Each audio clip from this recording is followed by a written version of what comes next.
Assalamualaikum warahmatullahi wabarakatuh, dan salam sejahtera bagi kita semua. Pertama-tama kami doakan Bapak Ibu Guru dalam keadaan sehat dan sukses selalu. Pada kesempatan ini, kami dari tim Klinik Mutu Yayasan Kusuma Harapan Bangsa akan menyampaikan materi dengan judul penilaian tes tertulis. Materi ini merupakan bagian dari penilaian ranah pengetahuan. Adapun tujuan kami menyampaikan materi ini adalah: 1. Agar para guru mampu memahami cara menyusun kisi-kisi soal dari seperangkat tes. Kedua, agar para guru mampu memahami cara menulis soal bermutu, bentuk tes pilihan ganda, tes dua pilihan, tes menjodohkan, tes isian dan jawaban singkat, serta tes uraian. Yang ketiga, agar para guru mampu memahami cara penetapan level kognitif pada suatu soal. Yang keempat, agar para guru mampu menuliskan soal bentuk HOT, Higher Order Thinking Skill. Baiklah Bapak dan Ibu Guru sekalian, mari kita simak dan ikuti bersama tutorial berikut ini. Dalam pembahasan kita pada tutorial kali ini adalah terdiri dari 3 materi, yakni penyusunan instrumen tes tertulis, kedua level kognitif, dan yang ketiga penulisan soal HOT atau Higher Order Thinking Skill. Baiklah, kita masuki pendahuluan. Apakah yang dimaksud dengan penilaian? Penilaian adalah suatu kegiatan dalam mengumpulkan informasi hasil belajar peserta didik, kemudian mengolah informasi hasil belajar peserta didik untuk mengetahui perkembangan pembelajaran peserta didik. Yang kedua, untuk menyimpulkan hasil pencapaian pembelajaran peserta didik. Kemudian, pelaksana penilaian. Yang pertama, pelaksana penilaian oleh pendidik. Contohnya pada penilaian harian, penilaian tengah semester. Oleh satuan pendidikan atau sekolah, seperti penilaian akhir semester, penilaian akhir tahun, ujian akhir sekolah berstandar nasional. Ketiga, oleh pemerintah, ujian nasional, asesmen, kompetensi minimal, dan tes terstandar. Kemudian, mekanisme penilaian hasil belajar oleh pendidik sebagai berikut. 1. Perancangan strategi penilaian oleh pendidik dilakukan pada saat penyusunan rencana pelaksanaan pembelajaran atau RPP. Jadi di dalam RPP hendaknya tercantum strategi penilaian yang digunakan oleh pendidik. Yang kedua, penyusunan instrumen penilaian mengikuti langkah-langkah pengembangan instrumen yang standar, yaitu menentukan tujuan, menyusun kisi-kisi, menyusun soal, analisis kualitatif, uji coba, dan analisis kuantitatif atau analisis empirik. Yang ketiga, perakitan butir soal yang akan digunakan dalam penilaian harus sesuai dengan tujuan yang akan dicapai. 4. Pelaksanaan penilaian oleh pendidik dan hasilnya ditafsirkan sebagai bahan laporan. Hasil penilaian pencapaian pengetahuan peserta didik disampaikan dalam bentuk angka dan atau dalam bentuk deskripsi. Kita masuk pada materi yang pertama, yakni penyusunan instrumen tes tertulis. Langkah-langkah di dalam menyusun instrumen tes tertulis adalah sebagai berikut. Langkah pertama atau A, penentuan tujuan tes. Apa tujuan tes yang akan kita susun tersebut? Apakah tujuannya untuk penguasaan materi pembelajaran, achievement test, atau untuk mengetahui kesulitan belajar peserta didik, diagnostic test, atau untuk melakukan penempatan peserta didik pada suatu kelompok tertentu, placement test, atau sebagai bahan seleksi dalam memasuki satuan pendidikan tertentu, selection test. Yang kedua, setelah tujuan kita susun, tujuan yang mau kita susun, yang kedua, susunlah kisi-kisi tesnya. Apakah yang dimaksud dengan kisi-kisi? Kisi-kisi adalah format, dapat berupa matrik yang memuat informasi yang dijadikan pedoman untuk menulis soal dan merakit soal menjadi tes. Penulis yang berbeda harus menghasilkan soal yang sama, baik dari segi lingkup materi, konstruksi, maupun tingkat kesukarannya. Kemudian, syarat-syarat kisi-kisi yang baik. A. Materi mewakili isi kurikulum yang akan diujikan. Jadi pemilihan materi nanti kita akan bahas pada slide berikutnya. B. Komponen-komponennya rinci, jelas, dan mudah dipahami. C. Soal-soalnya dapat dibuat sesuai dengan indikator dan bentuk soal yang ditetapkan.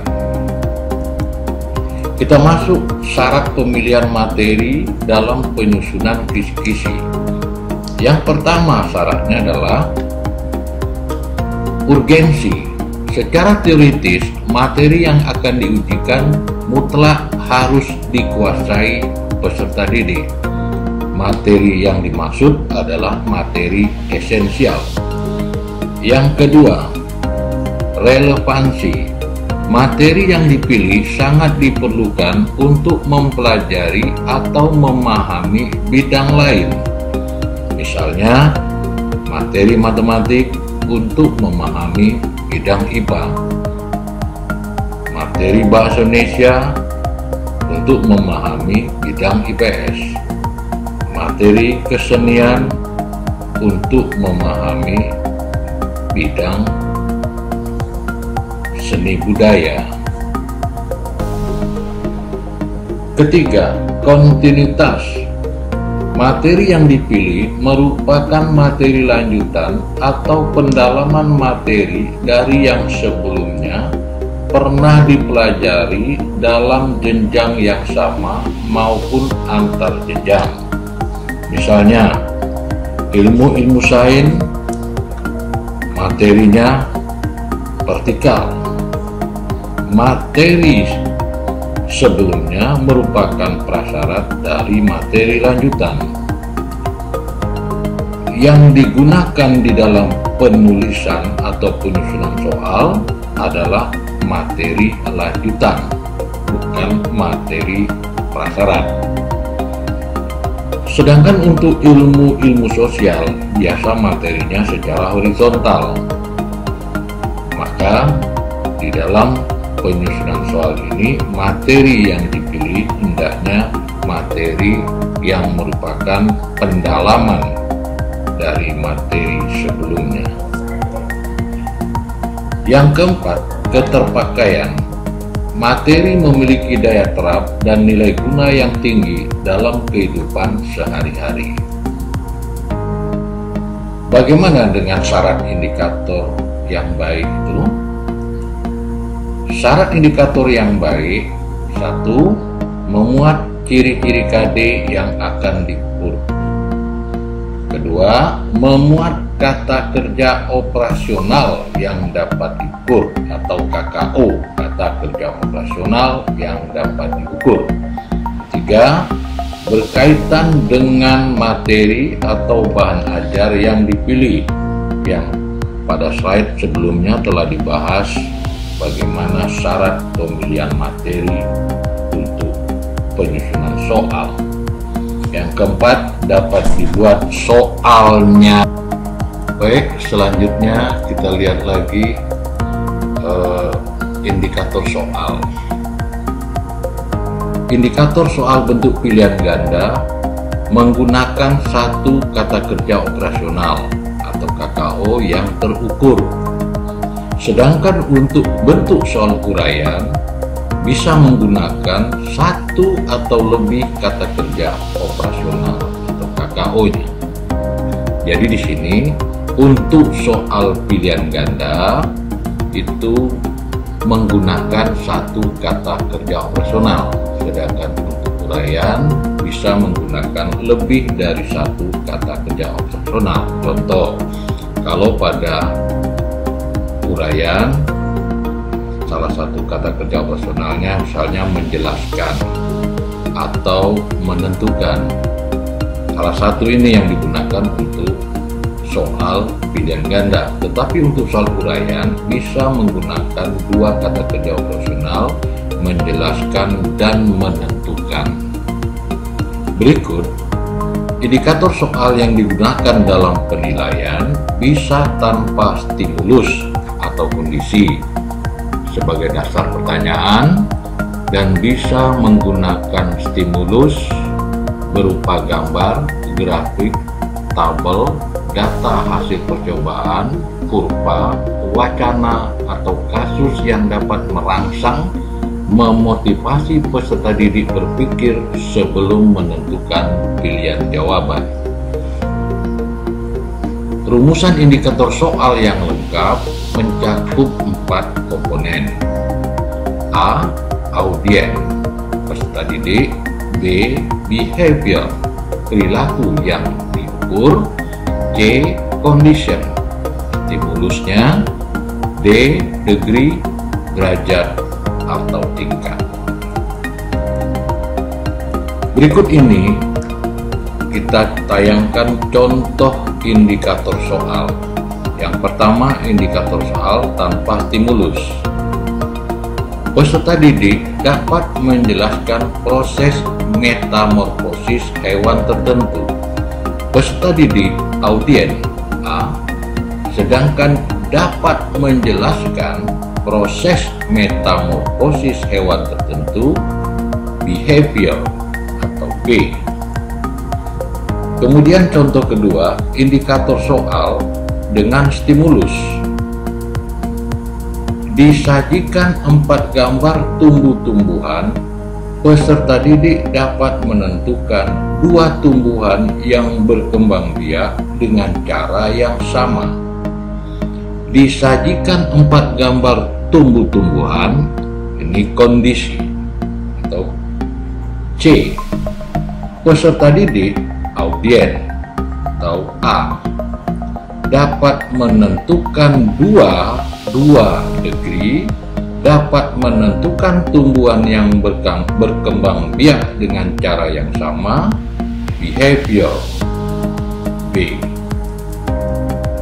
Kemudian contoh yang ketiga, peserta didik dapat menentukan model matematika permasalahan konteks dunia nyata yang berkaitan dengan sistem persamaan linear 3 variabel. Peserta didik audien dapat menentukan model matematika permasalahan konteks dunia nyata behavior yang berkaitan dengan sistem persamaan linear 3 variabel kondisional. Atau dengan cara lain, disajikan permasalahan konteks dunia nyata yang berkaitan dengan sistem persamaan linear 3 variabel, ini kondisi. Peserta didik audien dapat menentukan model matematika dari permasalahan tersebut atau behavior. Bila indikator soal untuk disusun beberapa paket soal, penyusunan indikator soal yang akan dikembangkan menjadi beberapa paket soal sebaiknya menggunakan indikator soal yang tertutup dengan memperhatikan hal-hal sebagai berikut. 1. Kesetaraan konten. Materi yang akan diujikan hendaknya setara. Kedua, kesetaraan tingkat kesukaran. Pertimbangan tingkat kesukaran hendaknya setara. Kesetaraan konteks, rumusan butir soal, kompleksitasnya hendaknya setara. Kemudian langkah-langkah di dalam menyusun kisi-kisi. Langkah pertama, memilih kompetensi dasar yang akan disusun soalnya dari kurikulum yang berlaku. Kedua, memilih materi esensial yang terdapat pada kompetensi dasar tersebut. Yang ketiga, menentukan level kognitif yang sesuai dengan tuntutan kompetensi dalam kompetensi dasar tersebut. Yang keempat, merumuskan indikator sesuai dengan level kognitif dan bentuk soal. Ini contoh format kisi-kisi yang kami ambil dari contoh kisi-kisi soal ujian sekolah. Ada identitas mata pelajaran, pada matriknya ada nomor, ada kompetensi dasar, ada materi, ada kelas semester, ada indikator soal, ada level kognitif, ada bentuk soal, dan ada nomor soal. Kalau kisi-kisi disusun melalui NGP, hendaknya ditandatangani oleh koordinator NGP dan diketahui oleh pihak kepala sekolah. Baiklah, berikutnya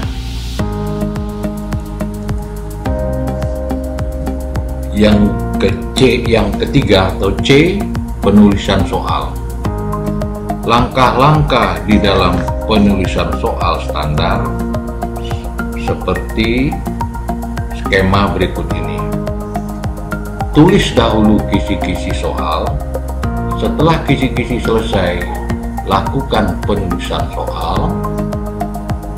Setelah soal ditulis, dianalisis secara kualitatif atau nama lainnya telaah soal, kemudian dirakit dan diketik soal tersebut, kemudian diuji cobakan soal.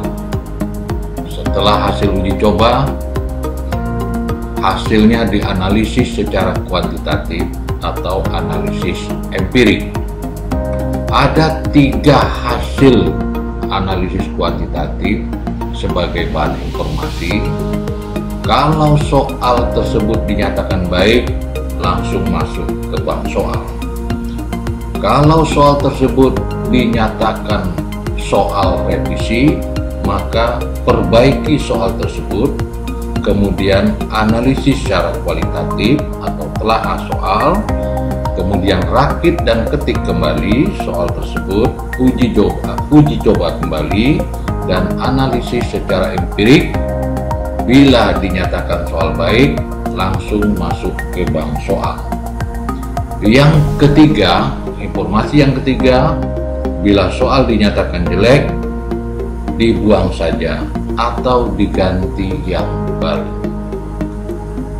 Kemudian diagram alur di dalam pembuatan soal. Kita lihat di sini adalah alur penulisan soal, bermula dari kompetensi dasar, turun ke materi, turun menjadi indikator soal, terakhir soal. Kemudian kita lihat lagi alur berikutnya adalah